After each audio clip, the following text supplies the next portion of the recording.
కలశపాధోరాసి గర్భవీచి మతల్లి కడుపారయవ్వాని కన్న తల్లి అనలక్షు ఘన జటావన వాటికెవ్వాడు వన్నెబెట్టు అనార్ద్రవంపు పువ్వు సకల దైవతపు భుక్షాపూర్తికెవ్వాని పుట్టువు ఆమని లేని మెట్ట పంట కటికి చీకటి తిండి కరముల గిలిగేంత ఎవ్వాడు తొగకన్ని నవ్వజేయు అతడు పొగడొందు మధుకైట భారి మరది చుక్కలకు రేడు కళల నెలవగువాడు చుక్కలకు రేడు మిసిమి పరసీమ బల రాజు మేనమామ వేవెలుంగుల దొరజోడు రేవెలుంగు. ఈ పద్యం ఆముక్తమాల్యదరవది. శ్రీకృష్ణదేవరాయల వారు చంద్రవంశానికి చెందినటువంటి రాజుగా కీర్తించబడ్డాడు. మనకి పురాణాల్లో వర్ణించబడినటువంటి రాజులు సూర్యవంశపు రాజులు, చంద్రవంశపు రాజులు. ఆ చంద్రవంశానికి చెందినటువంటి రాజుగా వర్ణించబడినటువంటి వాడు అంటే తన వంశానికి మూలపురుషుడిగా చెప్పబడినటువంటి చంద్రుని యొక్క వర్ణన. ఇది మహాకావ్యం కాబట్టి వర్ణనతో ఉంటుంది. ఆ వర్ణన లేకుండా చెప్తే చంద్రవంశానికి చెందినవాడు అని ఒక మాట. దానిని ఇలా వర్ణించిన కారణం చేత మనకి ఎంతో విజ్ఞానాన్ని అందజేస్తున్నాడు ఆయన. కలశ పాధోరాసి గర్భ వీచీమ తల్లి కడుపార యవ్వాని కన్న తల్లి. పాలసముద్రం నుంచి చంద్రుడు ఆవిర్భవించాడు అన్నది అందరికీ తెలుసున్నటువంటి విషయం. కానీ వర్ణన దగ్గరకు వచ్చేటప్పటికి దాన్ని ఎంత చక్కగా మార్చేశారో చూడండి. పాలసముద్రాన్ని అమృతం కోసం మధించారు అన్నారు. ఎప్పుడైతే పాలసముద్రం మధించారు, దానికి ఒక కవము అని అన్నారో ఆ సముద్రం కొండ అన్నాడు. కుండలాగా అంటే పాలసముద్రము అనేటువంటి కుండ అని. కలశ పాధోరాశి అన్నదానికి పాలసముద్రము ఇప్పుడు ఏమైంది, ఒక కొండలా ప్రకాశించింది అన్నమాట. అలాగే కవంగా తాడుగా ఉన్నవి పురాణ ప్రసిద్ధమైనటువంటి విషయాలు. అంచేత ఇక్కడ ఏమైందనమాట, కలశపాధోరాశి అంటే పాల సముద్రము. కలశపాధోరాశి గర్భవీచీమ తల్లి.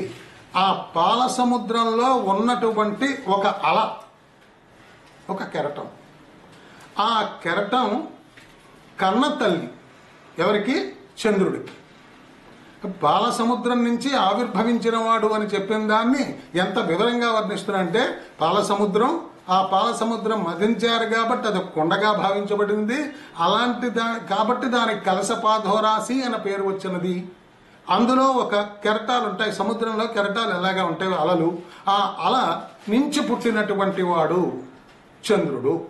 కలశపాధోరాశి గర్భవీచీమ తల్లి కడుపారయవ్వాని కన్న తల్లి అనలక్షు ఘన జడ వనవాటినెవ్వాడు వన్నెబెట్టు అనాత్రవంపు పువ్వు. అనలము అంటే అగ్నిహోత్రం.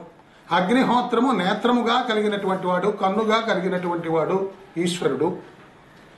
ఈశ్వరుని యొక్క గొప్పదైనటువంటి జటాజూటం. ఆ అనలాక్షు ఘనజట వనవాటికెవ్వాడు. ఆ జటాజూటం అంటే ఏదో కాస్త తల మీద వెంట్రుకలు అలా పైన ఉన్నాయి అని అర్థం కాదు. అది ఒక అరణ్యంలా ఉందిట. అంచేతే ఆయనకి వ్యోమకేశుడు అని పేరు ఈశ్వరుడికి. ఆ జటాజూటం చాలా విశేషంగా ఉన్నటువంటి అరణ్యంగా వ్యాపించి ఉన్నటువంటిది కాబట్టి అనలక్షు ఘనజట వనవాటికెవ్వాడు. ఆ వనానికి మొత్తానికి అంతటి కూడా వన్నెబెట్టు అనార్ద్రవంపు పువ్వు. అందాన్ని తీసుకొచ్చేటువంటి ఒక పుష్పం. ఎందుకని? ఈశ్వరుడు జటాజూటం మీద, ఈశ్వరుని యొక్క జటాజూటం మీద చంద్రుడు ఉంటాడు కాబట్టి ఆ చంద్రుడు ఎలా ఉన్నారు అంటే అలంకరించబడినటువంటి ఒక పుష్పంలా ఉన్నారట. ఇవి చాలా విశేషమైనటువంటి వర్ణాలు. అలంకరించబడినటువంటి పుష్పానికి ఒక విశేషం కూడా ఉందిట. ఆ విశేషం ఏమిటంటే, పుష్పాలు ఒక ఋతువులో ఉంటాయి, ఇంకో ఋతువులో ఉండవు. కొన్ని రకాల పుష్పాలు కొన్ని ఋతువులో ఉంటాయి, కొన్ని రకాలు ఉండవు. కానీ ఈశ్వరుడి నెత్తి మీద ఎప్పుడూ అన్ని ఋతువుల్లోనూ ఆయన ఉంటాడు కాబట్టి ఋతువులతో సంబంధం లేకుండా అలంకరించబడినటువంటి పుష్పం చంద్రుడు.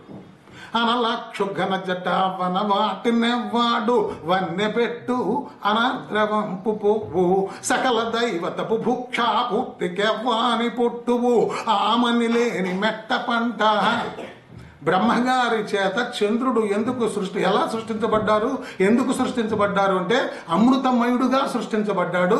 అంచేత దేవతలైనటువంటి వారు అమృతాన్ని స్వీకరిస్తారు కాబట్టి, చంద్రుల్లో ఉన్నటువంటి అమృతాన్ని దేవతలు స్వీకరిస్తున్నారు కాబట్టి, దేవతల యొక్క ఆకలి తీర్చేటువంటి పంటట చంద్రుడంటే. సకల దైవత బుభుక్ష అంటే ఆకలి, బుభుక్షా పూర్తికి ఎవ్వాని పుట్టువు ఆమని లేని మెట్ట పంట. ఇంకా ఈయనేం ఆహారం తీసుకుంటాడు, ఆయన వస్తే చీకటి పోతుంది అంటే చీకటినే ఆహారంగా తీసేసుకుంటున్నట్ట. కటికి చీకటి తిండి కరముల గిలిగేంత తొగకన్న నెవ్వాడు నవ్వజేయు ఎవ్వాడు తొగకన్న నవ్వజేయు. చీకటిని ఆహారంగా తీసుకుని తన యొక్క కిరణాల కారణం చేత కలువ పుష్పాల్ని వికసింపజేసి వాటికి చైతన్యవంతాన్ని కలగజేస్తున్నాడు. అతడు పొగటందు మధుకైట బారి మరది. ఆయన ఎవరు అంటే మధుకైటబులు అన్నటువంటి వారిని సంహరించినటువంటి వాడు విష్ణుదేవుడు. వాడు విష్ణుదేవుల వారికి మరిది. ఎందుకని పాలసముద్రం నుంచే లక్ష్మీదేవి పుట్టింది, పాలసముద్రం నుంచే చంద్రుడు కూడా పుట్టాడు కాబట్టి విష్ణుదేవుల వారికి ఈయన మరిదయ్యాడు. అంచేత మధుకైట బారి మరది కళల నెలవగువాడు, కళలకి స్థానమైనటువంటి వాడు. కళలు అన్నదానికి 2 రకాలైనటువంటి అర్థాలు చెప్పారు. చంద్రుడి దగ్గరికి వచ్చేటప్పటికి 16 కళలతో కూడుకున్నటువంటి వాడు. 16 కళలు ఎలా ఉన్నాయి ఇవి అంటే 15 కళలు మన తిథుల్లో ఉన్నాయి. పాడ్యమి విద్య చెప్పుకుంటాం కదా, ఈ తిథుల్లో ఉన్నాయి. అంటే కాలానికి లెక్క పెట్టడానికి అనుగుణ్యంగా కళలుగా తిథులుగా ఉన్నాయి.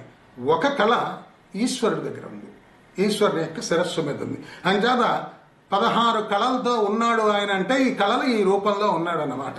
అంచేత కాల పురుషుడు దగ్గర ఉన్నారు, కాలం రూపంలో ఉన్నారు. అందుచేతనే మనం చాంద్రమానము అని చెప్పుకుంటున్నాం. మనం కళల నెలవగువాడు చుక్కలకు రేడు. చుక్కలు అంటే నక్షత్రాలు, ఆకాశంలో ఉన్నటువంటి నక్షత్రాలు అన్నింటికంటే ఎక్కువగా ప్రకాశించేటువంటి వాడు కాబట్టి ఆయన చుక్కలకు రేడు. మెసమి పరసీమ వలరాజు మేనమామ. కాంతి కిరణాలు రావాలి అంటే ఆయన ఆధారమైనటువంటి వాడు. వలరాజు మేనమామ. వలరాజు అంటే మన్మధుడు, మన్మధుడికి మేనమామ. లక్ష్మీదేవి యొక్క కుమారుడు మన్మధుడు కాబట్టి, లక్ష్మీదేవికి తోపుట్టుగా వచ్చినటువంటి వాడు చంద్రుడు కాబట్టి వలరాజు మేనమామ. తర్వాత వేవెలుంగుల దొర జోడు. వేవెలుంగుల దొర అంటే సూర్యుడు, సూర్యుడికి జోడైనటువంటి వాడు. రేవెలుంగు రాత్రికి వెలుగు ఇచ్చేటువంటి చంద్రుడు. ఇన్ని రకాలైనటువంటి విశేషాలని వర్ణన చేస్తూ వాటిలన్నింటినీ మనకి తెలియజేయటం కోసమని వర్ణన రూపంలో మనకి ఆముక్తమాల్యదలో కృష్ణదేవరాయల వారు ఈ పద్యాన్ని మనకి అందజేశారు. ఇది చాలా విశేషమైనటువంటి పద్యం ఇది. అంచేత ఈ పద్యాన్ని లో ఉన్నటువంటి విశేషాలను కానీ అర్థం చేసుకున్నట్లయితే మనకి దాని మీద ఆ చంద్రుడి మీద పరిపూర్ణమైనటువంటి జ్ఞానం కలగడానికి అవకాశం ఉంటుంది. కలస బాధోరాసి గర్భవీచి మతల్లి కడుపారయవ్వాని కన్న తల్లి అనలాక్షు ఘన జట వన వాటినెవ్వాడు వన్నెబెట్టు అనార్థవంపు పువ్వు సకల దైవతపు భుక్షాకూర్తికెవ్వాని పుట్టువు ఆమని లేని మెట్ట పంట కటికి చీకటి తిండి కర్ముల గెలిగేంత తొగకన్ని నెవ్వాడు నవ్వ జేయు. అతడు పొగడొందు మధుకైట భారి మరది కళల నెలవగువాడు చుక్కలకు రేడు మిసిమి పరసీమ వలరాజు మేనమామ వేవెలుంగుల దొరజోడు రేవెలుంగు. స్వస్తి.